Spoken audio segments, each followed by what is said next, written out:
La première chose à retenir, c'est que Ensemble pour la République a considéré le chaos électoral qui a prévalu comme étant une procédure de désignation frauduleuse du président Tshisekedi ainsi que de sa famille politique à gérer les institutions en dehors de toute volonté populaire. La deuxième chose à retenir, c'est qu'Ensemble pour la République, par respect pour les voix du peuple congolais attribuées aux rescapés de ces hold-up électoraux, nous considérons qu'il y a lieu de laisser siéger nos élus, parce qu'eux ont été élus, ils n'ont pas été nommés, ils sont rescapés d'un processus de hold-up électoral, ils siègent pour organiser une opposition républicaine des combats. La troisième chose à retenir, c'est qu'Ensemble pour la République entend immédiatement faire intenter des actions pour l'arrestation de tous les personnels de la CENI qui, à tous les niveaux, se retrouvaient impliqués dans la gestion du dispositif électronique de vote, les fameuses machines à voter qu'on a retrouvées illégalement entre les mains des tiers.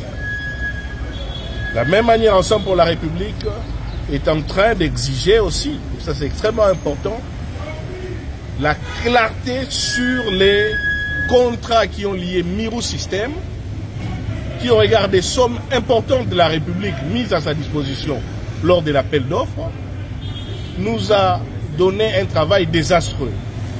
Avec des machines à voter prétendument inviolables, mais qui ont fait l'objet aujourd'hui de réinitialisation, tricherie et des codes entre les mains des candidats de l'Union sacrée.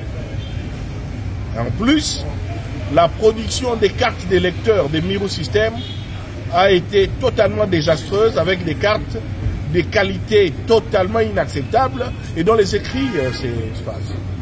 Aussi, Ensemble pour la République exige la libération de nos prisonniers politiques, notamment l'honorable Mike Mukebai, l'honorable Salomon Idi Kalonda Dela, mais aussi et surtout le fait de libérer les personnes victimes des harcèlements du fait de leurs opinions, dont les journalistes Stanis Moudjaké. Par ailleurs, Ensemble pour la République exige la lumière sur la mort de l'honorable Chéribert Okende, sur la mort des maîtres Dido Kakisingi, qui ont été assassinés lâchement, et que leurs bourreaux soient mis à la disposition de la justice. Voilà la quintessence de nos propos aujourd'hui. Dernière question, Hervé Akessé, siéger, n'est-ce pas accepter la validation de Félix Tshisekedi comme président de la République? Non, parce qu'à partir du moment où vous faites voler 1000 $ en main et que vous poursuivez les voleurs et qu'ils abandonnent déjà 300 $, vous n'allez pas récupérer d'abord votre argent que vous retrouvez, parce que c'est votre argent. Ici, les élections ne sont pas un cadeau de M. Tshisekedi. L'élection, c'est la volonté du peuple congolais. Le peuple congolais a été spolié de son droit. Alors que le peuple congolais devrait voter, des individus ont utilisé des machines pour s'auto-voter.